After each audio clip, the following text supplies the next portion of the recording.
Na sequência da nossa leitura do livro de Marcos, hoje nós estamos no capítulo 10, versículo 1 até o versículo 12. Diz assim: levantando-se Jesus, foi dali para o território da Judéia, além do Jordão. E outra vez as multidões se reuniram junto a ele, e de novo ele as ensinava, segundo o seu costume. E, aproximando-se alguns fariseus, o experimentaram, perguntando-lhe: é lícito ao marido repudiar sua mulher? Ele lhes respondeu: que vos ordenou Moisés? Tornaram eles: Moisés permitiu lavrar carta de divórcio e repudiar. Mas Jesus lhe disse: por causa da dureza do vosso coração, ele vos deixou escrito este mandamento. Porém, desde o princípio da criação, Deus os fez homem e mulher. Por isso deixará o homem a seu pai e mãe, e unir-se-á à sua mulher. E com sua mulher serão os dois uma só carne. De modo que já não são dois, mas uma só carne. Portanto, o que Deus ajuntou, não separe o homem. Em casa, voltaram os discípulos a interrogá-lo sobre esse assunto. E ele lhes disse: quem repudiar sua mulher e casar com outra, comete adultério contra aquela. E se ela repudiar seu marido e casar com outro, comete adultério. Nesse capítulo 10, Jesus vai falar sobre família, sobre casamento, nesse texto. Vai falar sobre as crianças, podem ser os filhos. E ele vai falar sobre as questões relacionadas ao ter, as coisas materiais. São coisas que, de um certo sentido, todos nós estamos, de alguma maneira, ligados a essas coisas. E nesse texto que Jesus está além do Jordão, nessa região chamada Pérea, ele é desafiado por alguns fariseus sobre uma questão se era lícito dar carta de divórcio para uma esposa. E aparentemente tem aqui uma pegadinha, e a gente não sabe muito bem o que eles estão querendo, no sentido de colocar Jesus em algumas dificuldades. Se de fato estava ali na Pérea, Herodes, o tetrarca, que casou-se com Herodias, que era esposa de Filipe, que ela divorcia-se de Filipe e casa com Herodes, e João Batista diz para Herodes: não é lícito que você a tenha como esposa, lembra disso? E João Batista era o tipo de pregador que era muito contundente, e ele foi preso. E aí você conhece a história que a filha de Herodias dançou na presença do rei e concedeu a ela o presente de fazer um pedido, e ela pediu a cabeça de João Batista numa bandeja, e João Batista foi morto. Então, se Jesus prega contra o casamento, o recasamento, o divórcio, eles poderiam estar criando uma situação de dificuldade de Jesus com Herodes. Mas também tinha outra questão. Naqueles dias existiam dois rabinos que os ensinos eram seguidos. Um rabino famoso chamado Hilel, ele entendia que um homem poderia repudiar, divorciar da sua esposa por qualquer motivo. Se, por exemplo, ela tivesse, isso está lá no texto dele, se ela passasse do limite com o sal na comida, e outras situações que na nossa visão de hoje seria absurda, mas era um fato. Então poderia-se divorciar-se por qualquer motivo. E a outra linha tinha mais uma visão de que apenas o adultério poderia ser um motivo plausível para que o divórcio acontecesse. Então eles chegam para Jesus dentro desse contexto, e eles fazem Jesus estava ensinando não só os discípulos agora, mas toda a multidão, e eles fazem uma pergunta para Jesus, querendo ouvir a opinião dele. E provavelmente, pela resposta de Jesus, eles querem colocar Jesus contra Moisés, porque Moisés era uma figura grande, e se Jesus ficasse contra Moisés, ele perderia um pouco do seu respeito, da sua autoridade como mestre. E eles perguntam se era lícito ao marido repudiar a sua mulher. Aí Jesus respondeu: quem vos ordenou, Moisés? E aí eles trazem o texto que a gente vai ler mais tarde, de Deuteronômio capítulo 24, onde está sendo citado aqui que Moisés permitiu lavrar a carta de divórcio e repudiar. Mas Jesus conta o motivo por que Moisés fez isso. Moisés diz: olha, isso aconteceu por causa da dureza do coração humano. Nunca foi o plano original.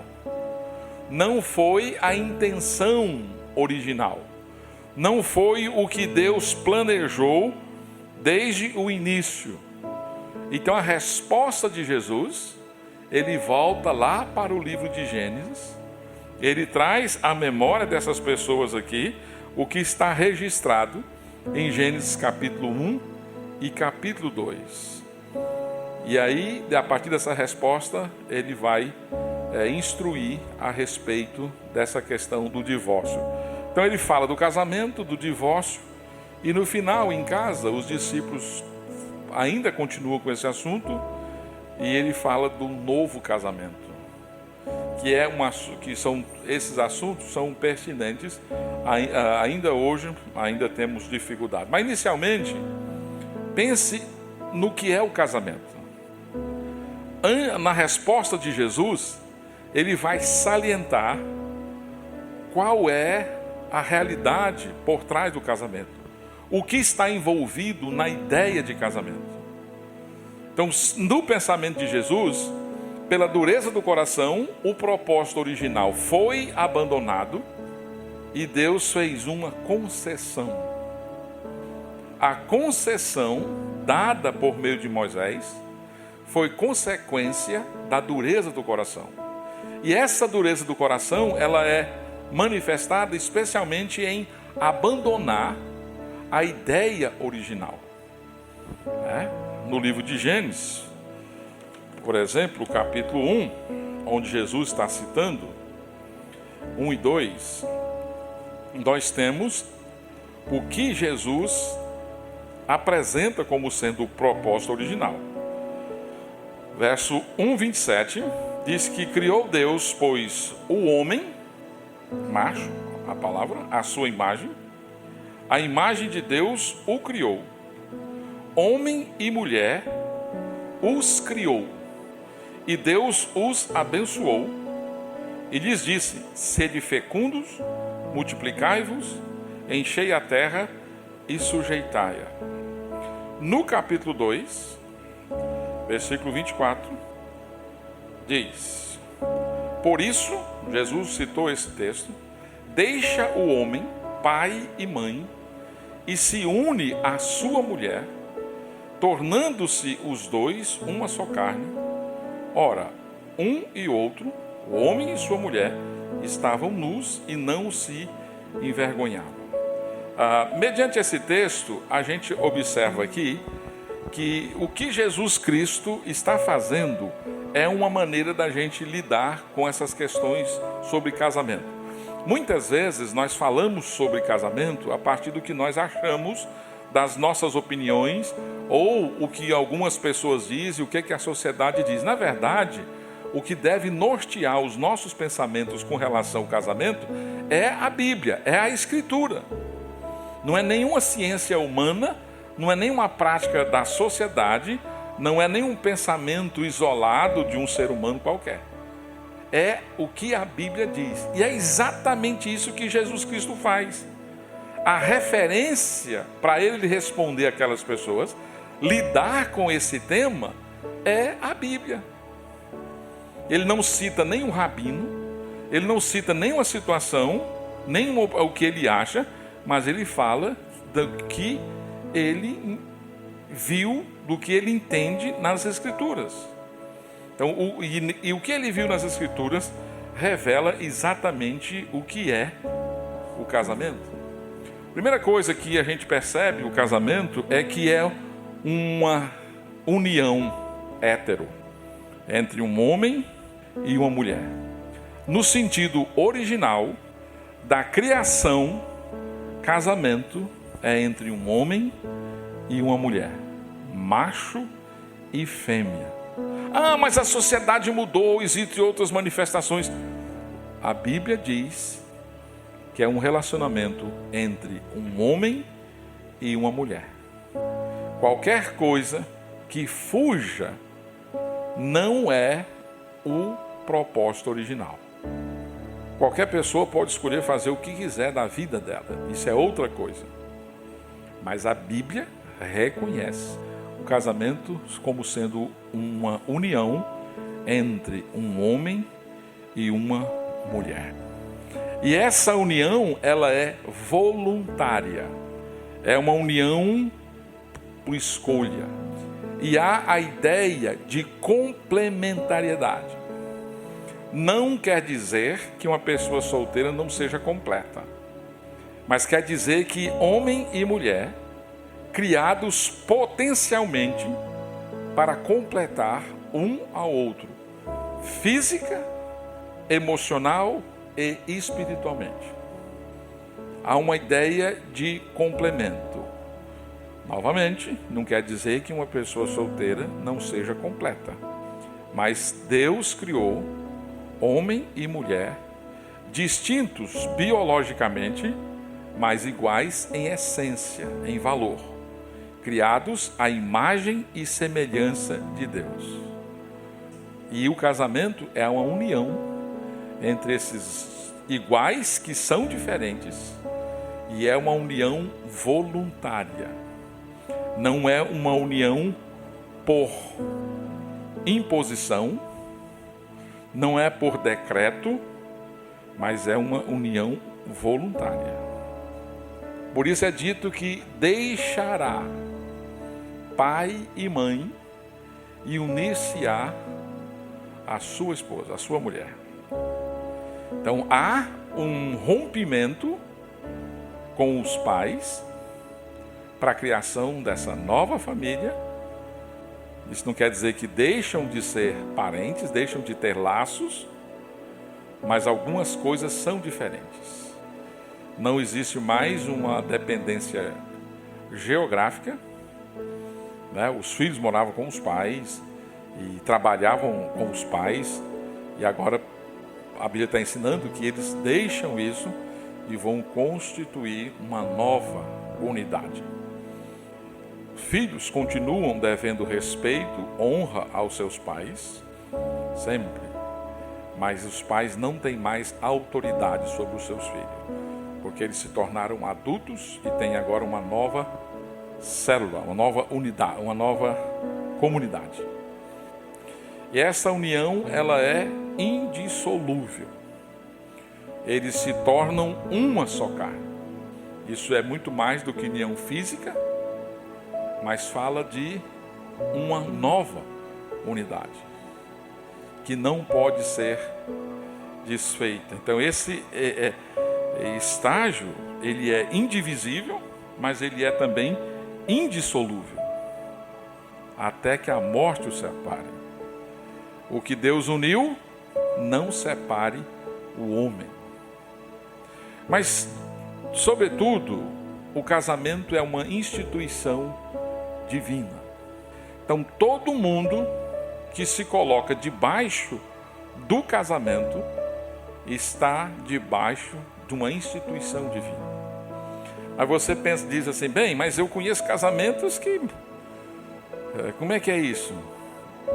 Deus instituiu o casamento, a instituição. E qualquer pessoa que entra nessa condição de matrimônio, ela está debaixo da instituição divina. E a única forma da gente valorizar o casamento é exatamente o entendimento quanto à origem do casamento. Se nós pensarmos que o casamento é simplesmente algo cultural, algo social, isso não precisa ser valorizado. Mas quando nós entendemos o casamento como tendo a origem em Deus, Deus pensou, Deus planejou, Deus instituiu, nós passamos a olhar para o casamento de forma diferente.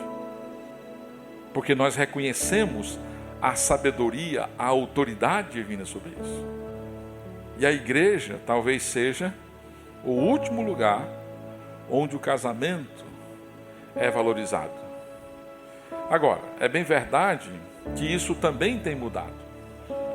Já tem países, por exemplo, que o que é chamado de cristão ou evangélico e não cristão evangélico, as estatísticas dizem que o mesmo número de divórcio acontece na igreja e fora da igreja. Então isso quer dizer que nem a igreja mais tem uma visão lá da origem, do início. Ela também tem caminhado a passos largos para uma adaptação desses novos formatos, dessas novas discussões e valorização a respeito do casamento. Mas a igreja, por ela entender que é propriedade do Senhor Jesus, que instituiu o casamento, ela deve buscar proteger, valorizar o casamento.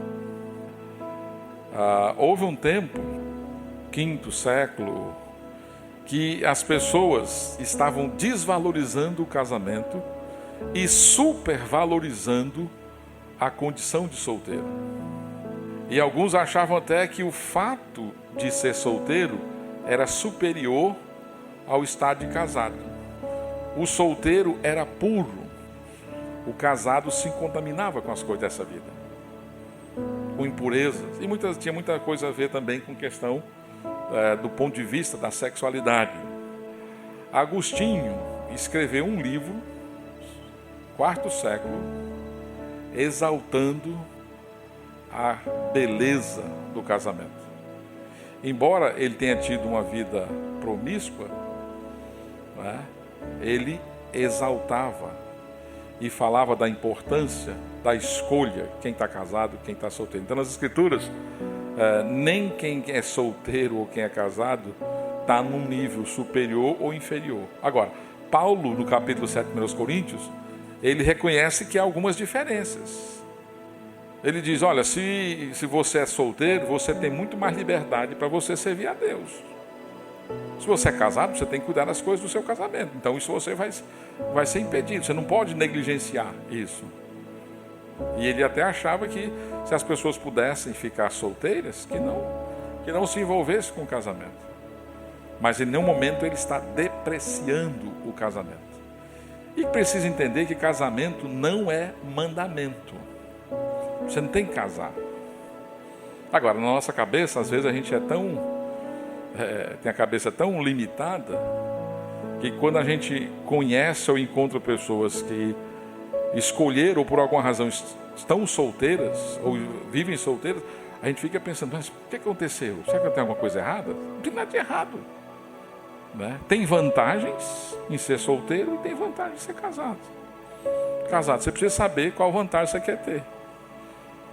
Mas o casamento, segundo as Escrituras, é algo valoroso exatamente porque Deus instituiu.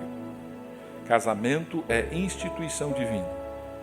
Quando eu vejo jovens menosprezando o casamento, talvez por conta de experiências, de exemplos que eles têm visto dos seus pais, das suas famílias, e eles estão com o pé atrás sobre o casamento.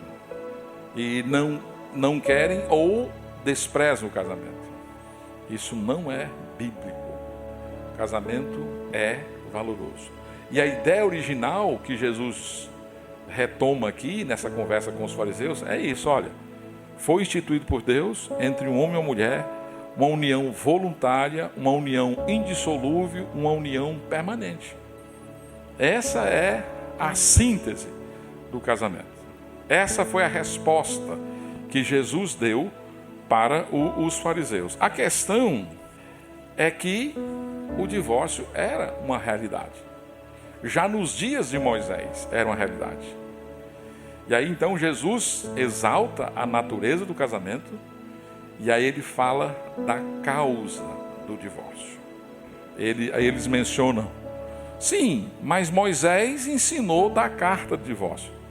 Jesus disse: é verdade, mas por que Moisés fez isso? Por causa da dureza do coração de vocês. Por causa da dureza do coração humano. Então, a causa do divórcio, segundo Jesus, é a dureza do coração. Verso 5: mas Jesus lhes disse: por causa da dureza do vosso coração, eles vos deixou escrito esse mandamento. Então, a causa geral pela qual o divórcio foi permitido, dureza do coração. Então, essa concessão foi dada exatamente por causa, da dureza, porque no princípio não era assim. Jesus mostrou que o mesmo Moisés escreveu Gênesis, mostrou que o início foi diferente. A ideia original era diferente, mas por causa da dureza do coração, foi permitido então dar carta do divórcio. Novamente, o tratamento desse assunto precisa ser sempre bíblico. E com relação ao divórcio, você talvez está pensando em alguns textos, e Malaquias já passou pela sua cabeça, que diz: Deus odeia o divórcio. Sim, embora Deus odeie o divórcio, é bom lembrar que o único pecado na Bíblia que não tem perdão é blasfêmia contra o Espírito Santo, certo? Então, divórcio não é blasfêmia contra o Espírito Santo.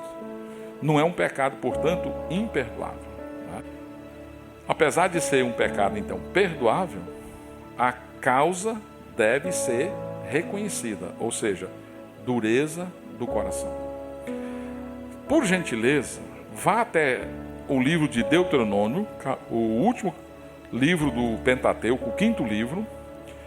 Vá no capítulo 24, 1 a 4, e a gente vai ler o texto que os fariseus citaram para Jesus.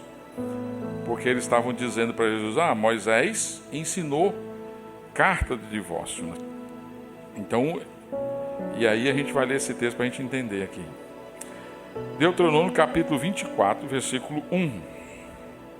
Diz assim, se um homem tomar uma mulher e se casar com ela, e se ela não for agradável aos seus olhos, por ter ele achado coisa indecente nela, e se ele lhe lavrar um termo de divórcio e lhe o der na mão e a despedir de casa, e se, saindo da sua casa, for e se casar com outro homem, e este a aborrecer, e lhe lavrar termo de divórcio, e lhe o der na mão, e a despedir da sua casa, ou se este último homem que a tomou para si por mulher vier a morrer, então seu primeiro marido, que a despediu, não poderá tornar a desposá-la,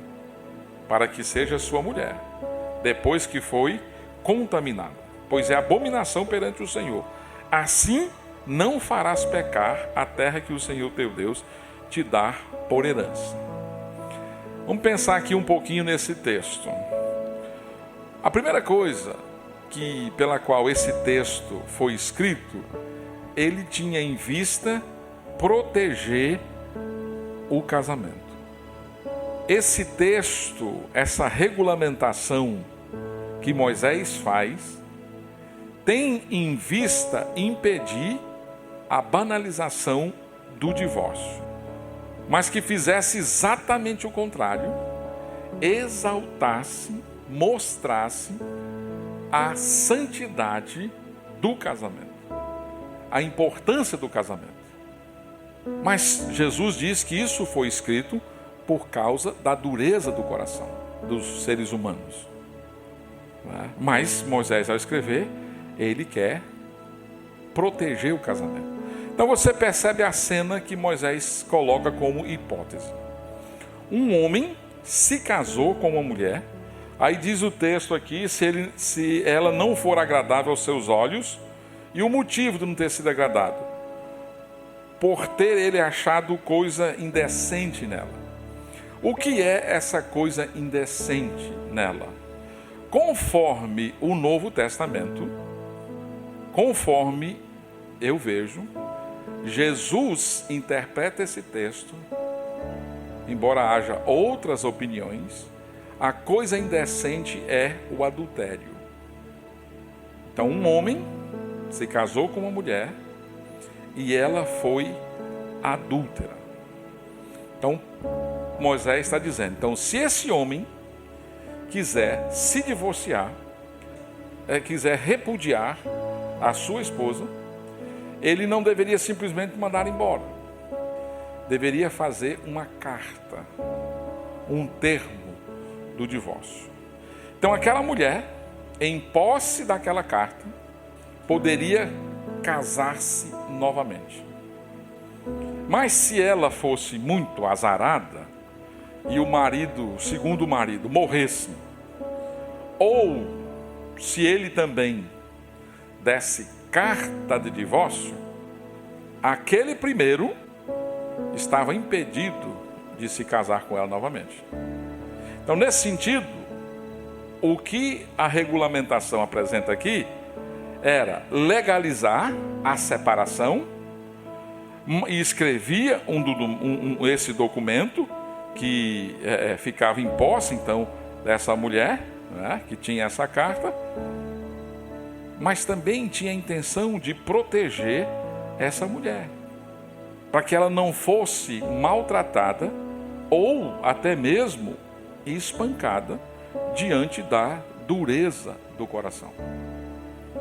Então, esse tratamento que Moisés dá, ele exalta o casamento, mas ele também quer, de uma certa maneira, proteger aquela mulher que foi divorciada. Você percebe que no texto de Marcos, Jesus coloca as duas possibilidades. Se uma mulher desse carta de divórcio, então poderia ser também uma mulher. Mas aqui em Deuteronômio 24, claramente se refere a um homem fazendo exatamente isso. Então, não foi um privilégio o divórcio que Deus deu ao homem. Foi sim algo que foi regulamentado por causa da dureza do coração. Não foi um privilégio, mas foi resultado da dureza. Então, essa lei não quer dizer que Deus aprovava. Não quer dizer que Deus estava batendo o martelo, que Deus estava confirmando. Ela estava regulamentando uma situação. Porque o plano original era indissolúvel. Era uma relação voluntária permanente. E a concessão era por causa da dureza do coração. Malaquias, que é o texto do último livro do Velho Testamento, estava acontecendo uma situação em Judá, depois que eles vieram do cativeiro, depois que Neemias restaurou os muros, a nação estava restaurada, houve um relaxo e Neemias teve que distanciar um tempo. Por volta de 13 anos ele passou fora, e quando ele voltou ele achou muita coisa errada. E uma coisa que estava acontecendo é que homens judeus estavam abandonando suas esposas e se casando com outras mulheres, que não eram judias, no caso. E aí Malaquias escreve, 2,15. Verso 16, 15, 16, eu vou ler o 15 também. Ninguém com um resto de bom senso o faria. Mas que fez um patriarca? Buscava a descendência prometida por Deus. Portanto, cuidai de vós mesmos, e ninguém seja infiel com a mulher da sua mocidade. Porque o Senhor Deus de Israel diz que odeia o repúdio. E também aquele que cobre de violência as suas vestes, diz o Senhor dos Exércitos. Portanto, cuidai de vós mesmos e não sejais infiéis. Então, o fato do no Velho Testamento, Deus ter feito essa concessão, essa carta de divórcio, não significava que Deus estava aprovando. porque o pensamento original não era. E a coisa que ressalta aqui é que, em outras palavras, Jesus estava dizendo, olha, por causa da incapacidade de vocês de resolverem os seus problemas e viverem de uma forma desordenada, segundo as Escrituras, Deus fez essa concessão. E por diversas vezes, Deus nas Escrituras chama a nação de Israel de povo de dura cerviz. Várias passagens tratam exatamente dessa dureza do coração. E aí a gente descobre as causas das nossas dificuldades e relacionamentos, especialmente o relacionamento conjugal. A dureza dos nossos corações faz com que nós não tenhamos casamento segundo as Escrituras. Nós não permitimos que Deus quebrante o nosso coração, e ao entrarmos num relacionamento conjugal, com esses corações soberbos, orgulhosos, inflexíveis, experimentamos conflitos e conflitos. Não é só aquela geração que tinha um coração duro, essa geração igualmente. Então, para Jesus, isso causa o divórcio, né? E agora, o que é um coração endurecido? A palavra que Jesus usa ali é a palavra que dá origem à nossa palavra esclerose. É um tipo de endurecimento nos mecanismos do coração. Então, um coração endurecido, o coração, certo, a Bíblia não está falando do órgão, a Bíblia está falando que nós somos, que é a sede das nossas emoções, a sede das nossas decisões, das nossas vontades, aquilo que nós somos em essência, né? E algumas características de uma coisa, de um coração endurecido: ele é inflexível, não é moldável. Ele é como o barro que depois de um sol escaldante ou de ter passado por uma temperatura alta, se torna inflexível. Mas antes, ele é mole, é fácil. Você molda, faz o que você quer. Você faz um vaso, faz um objeto de arte, o barro. Mas depois que você colocou no sol ou passou pela queima, não consegue mais. Então, um coração endurecido é um coração inflexível. É um coração insensível, pedra. Nada penetra. Nada influencia. É um coração teimoso, obstinado, pescoço de ferro, como se tivesse engolido uma barra de ferro. É um coração ressecado, rígido. Aí um coração assim, Jesus diz, olha, vai dar em divórcio. Porque casamento é uma relação que exige flexibilidade. É uma relação que exige sensibilidade. É um coração que não permite obstinação, teimosia. É preciso um coração influenciável, moldável, que possa ser moldado. Mas se você entra no casamento com esse coração duro, você vai quebrar. E você vai quebrar outras pessoas. Coração endurecido, segundo Jesus, é a causa dos divórcios. E eu aqui não estou falando do divórcio de A, B ou C. É o que Jesus está dizendo, entenda, não é? Então, porque um coração endurecido, ele falta o quê? Falta graça, falta amor, falta gentileza, falta bondade, falta compreensão. E esses elementos são fundamentais num relacionamento. Porque muitas vezes as pessoas dizem que estão casadas há muito tempo, mas sabe lá Deus como. A virtude bíblica não é quanto tempo eu estou casado. mas como eu vivo o meu casamento. Por alguma razão, pessoas passam muito tempo casadas, mas aquilo não representa muita coisa para elas. Não tem um relacionamento, né? Agora, como é que um coração endurecido leva um casamento à ruína? Eu aqui tenho uma sugestão de um pregador. Ele deu algumas sugestões aqui.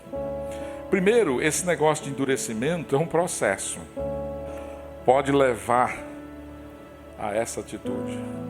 A ausência de humildade, a ausência de cuidado e etc. Ele diz o seguinte: o coração endurecido, ele se recusa a reconhecer os seus erros e pedir perdão. É um coração endurecido que leva um casamento à ruína. Uma das características é que ele se recusa a reconhecer os seus erros e pedir perdão. Ele está sempre certo, ele nunca erra. Ele nunca é capaz de dizer para o cônjuge: olha, me perdoa, eu falei algo que não foi bom, eu fiz algo que não foi bom, me perdoa. Ele não reconhece. Ele sempre está certo. Ele sempre tem resposta para tudo. Segundo, ele se recusa a perdoar o seu cônjuge. Pedir ou perdoar. Se o cônjuge pede perdão, diz: não, agora não, eu não te perdoo. Ainda, coração endurecido que leva à ruína um casamento, não se deixa ser ensinado, corrigido pelo cônjuge. Ele não admite. Ele esquece que o ferro afia o ferro. E se o cônjuge, e às vezes isso para os homens talvez esteja um pouco mais difícil, né? Permitir que o cônjuge o corrija, ele jamais aceita isso, porque ele é muito orgulhoso, ele se acha muito certo, tem todas as respostas. Ele não muda de comportamento ou de atitude, mesmo estando errado. Continua, persiste exatamente naquela atitude. Ele nunca se molda às necessidades do seu cônjuge, porque ele é sempre o primeiro. Ele sempre acha que tem razão. Alguns dizem que são aquelas pessoas que têm a síndrome do sol. Acha que tudo tem que estar em torno dela. Isso pode ser mulher e pode ser homem, né? Ela acha que o casamento dela é ela, tá, o marido, os filhos, tem que estar todo mundo em volta dela. Se isso não acontece, ou o contrário, né? O marido se acha o solzão. E aí todo mundo tem que estar em torno, né? Então, ele nunca se amolda às necessidades dos outros, mas os outros têm que se amoldar às suas necessidades, né? Um coração dessa forma, ele é capaz de mentir, de iludir para si mesmo, até para justificar os seus atos. Ele se convence de que está certo, de que agiu de maneira correta. Um coração assim, que arruína um casamento, ele se recusa a acreditar na palavra de Deus sobre o casamento. Ele não acredita que Deus odeia o divórcio. Ele não acredita que Deus pode restaurar. Ele se tornou incapaz de acreditar e praticar aquilo que é a Escritura. E por fim, ele busca a sua felicidade. O seu discurso sempre é: o meu casamento não me faz feliz. Isso revela o fato de que ele não está preocupado com a felicidade do outro, mas com a felicidade dele ou dela. Esse é um perfil de um coração endurecido que de fato poderá levar à ruína um casamento.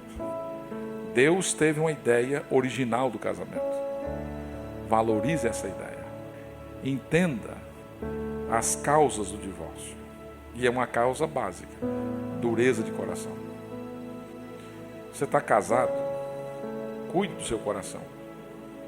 A dureza do seu coração pode levar o seu casamento à ruína. Você é solteiro? Não se assuste. O casamento tem as suas lutas, as suas dificuldades, mas também é uma grande bênção. Agora, seja cuidadoso, se prepare espiritualmente, mental, para entrar num relacionamento. Ore, busque ao Senhor para dirigir você.